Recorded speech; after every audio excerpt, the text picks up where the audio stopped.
Santiago Acatlán se localiza en el municipio Tepeaca, a una altitud media de 2.274 metros sobre el nivel del mar. Tiene una población de más de 10.000 habitantes. Su actividad económica actual es la extracción de mármol, la creación de esculturas de yeso y en menor medida la agricultura, básicamente para el autoconsumo. Se ubica a 32 kilómetros de la ciudad de Puebla y una distancia aproximada de 3 kilómetros de Tepeaca en dirección sur, con categoría de Junta Auxiliar.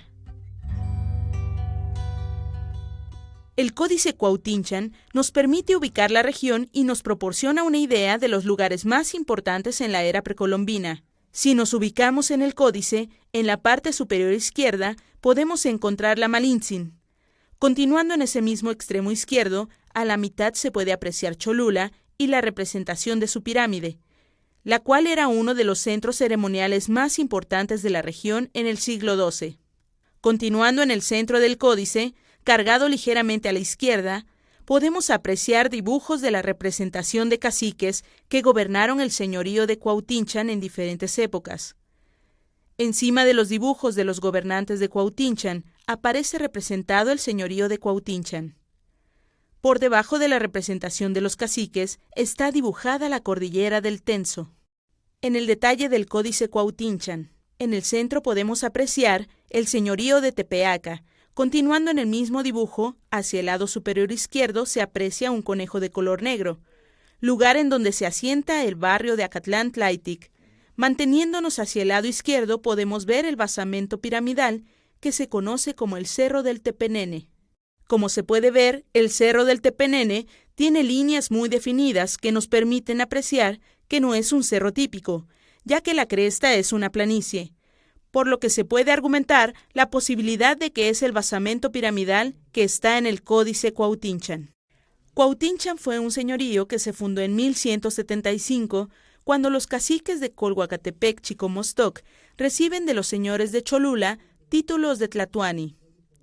Más tarde, en recompensa por los servicios militares prestados durante la pacificación de la ciudad, los tolteca chichimeca les dotan de mujeres y de un extenso territorio que iba desde la actual montaña de la Malinche hacia el sur hasta la cordillera del Tenzón, de ahí hasta Tamalayuca y de ahí al norte por Chapullo, Maltrata, Pico de Orizaba y Cofre de Perote, para dar vuelta y llegar hasta la Malinche. Considerando esta extensión territorial del señorío, Santiago Acatlán se ubicaba dentro de sus límites territoriales, por lo que suponemos que el origen de Acatlán Tlaytic se deriva y está relacionado con Cuautinchan. La fundación de Tepeyecac, que significa literalmente en la nariz del cerro, ocurrió según Paul Kirchhoff en el año 1168, año de la llegada de los tolteca chichimeca a Cholula y, por supuesto, antes de que los chichimecas se establecieran en Cuautinchan. El nombre de Acatlán se desprende de dos voces.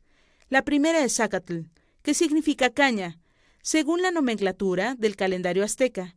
Pero en el Códice Borgia, Acatl es interpretado como carrizo, y tlán, que significa lugar. El nombre es lugar de cañas o lugar de carrizos. Tlaytic significa adentro. También se refiere a la nariz del cerro, o final de la cordillera caliza. En 1466, los mexicas ya habían conquistado el señorío de Cuautinchan y el hecho queda registrado en los anales de Cuautitlán en la historia tolteca chichimeca en el año 1 Acatl. Señalan los nuevos límites territoriales. En estos nuevos límites se menciona por primera vez a Acatlán, por lo cual se puede establecer que su origen al menos data del siglo XV. Pero es muy probable que haya surgido antes. Es posible pensar en esta postura del surgimiento con anterioridad, el barrio de Acatlán, porque se utilizaba la piedra de la zona para la construcción de diversas edificaciones. Además del tallado de la misma y por el trabajo de alfarería desempeñado, es por estos elementos que se puede establecer un origen previo.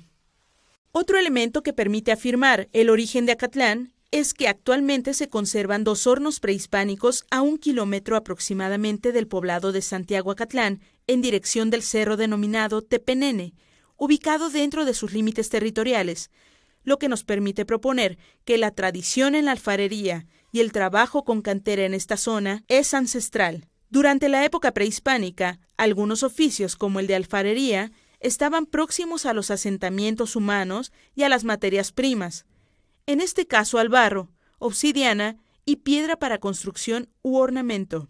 Las imágenes anteriores nos muestran los hornos prehispánicos que se utilizaron para cocido de piezas de alfarería.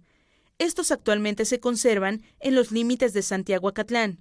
Son idénticos a los de Comopan en Veracruz, lugar de gran tradición alfarera prehispánica.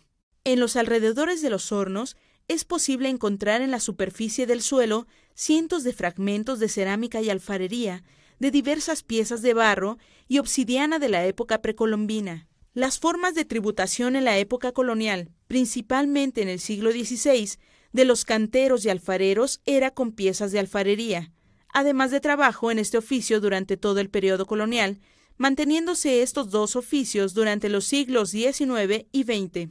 En el trabajo de alfarería han cambiado las materias primas, mientras que en la época prehispánica y colonial se trabajaba el barro y la obsidiana. Por diversas circunstancias, en la actualidad se trabaja con yeso, creándose figuras de este material, el cual su utilización y comercialización surgió en la primera mitad del siglo XX.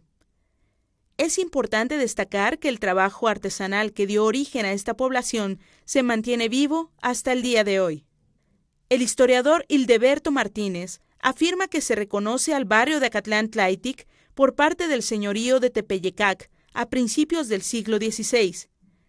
Retomando este argumento, podemos asegurar que el documento encontrado en Acatlán, el cual habla de la posesión del barrio que data de 1506, es el reconocimiento de la fundación oficial. Este barrio colindaba por el lado oriente con el barrio de Carpinteros. Basados en los documentos antiguos de Santiago-Acatlán, se pudo encontrar uno fechado en 1506, en el cual se puede distinguir la rúbrica de Alonso de Silva. Este nos permite decir que la traducción e interpretación del códice original a la lengua española se realizó durante el siglo XVIII. Esta es determinante para establecer y ratificar los límites territoriales de Santiago-Acatlán por parte de los españoles. La trascendencia que reviste el escrito es que después de haber sido traducido al español y posteriormente al náhuatl, fue para que los pobladores del barrio, los caciques, además de todos los españoles de la región, estuvieran enterados del contenido, porque era una ordenanza de Felipe V, rey de España. Ese hecho le otorgó toda la formalidad y fuerza necesaria para que se respetaran los límites territoriales y la actividad laboral de los habitantes de Santiago-Acatlán. Al establecerse los límites territoriales del barrio, se aseguraba el hecho de que las tierras se destinaban para continuar con la creación de piezas de alfarería y la extracción de piedra para la construcción de diversos edificios y otras obras civiles. Al mismo tiempo, se garantizaba que los indígenas avecindados allí continuarían siendo alfareros y talladores de piedra, oficios calificados y muy importantes para la época. Esto ocurrió porque desde la segunda mitad del siglo XVI y durante el siglo XVII crecieron y se expandieron las haciendas por todo México, y seguramente los nativos de Acatlán estaban siendo llevados a desempeñar otras labores diferentes al trabajo alfarero y de cantera. Cabe resaltar que los pobladores de Acatlán fueron considerados por los caciques indígenas y los españoles como personas diferentes por el hecho de tener oficios muy especializados en la era precolombina y durante la época colonial, y esta tradición continúa hasta nuestros días. Hablar de los caciques indígenas durante la época colonial es importante, ya que estos personajes, para mantener sus privilegios, se aliaron a los españoles y fueron el enlace entre la población indígena y los españoles. Estos caciques se encargaban de recolectar el tributo en principio para ellos, para los españoles y para la corona española. Entre los documentos antiguos de Santiago-Acatlán está resguardado el testamento original de Tomás de Aquino, uno de los caciques más importantes del siglo XVI de Tepeaca. Otro cacique importante fue Melchor Rodríguez. De este personaje se conservan sus memorias. Él, al igual que Tomás de Aquino, poseían tierras en el barrio de Santiago-Acatlán. En Tepeaca los gobernantes indígenas siempre fueron designados por los españoles entre los miembros de las familias que ya habían gobernado, a los cuales se reconocía como autoridades y a los que se les tributaba en el periodo precortesiano o tuvieron linaje.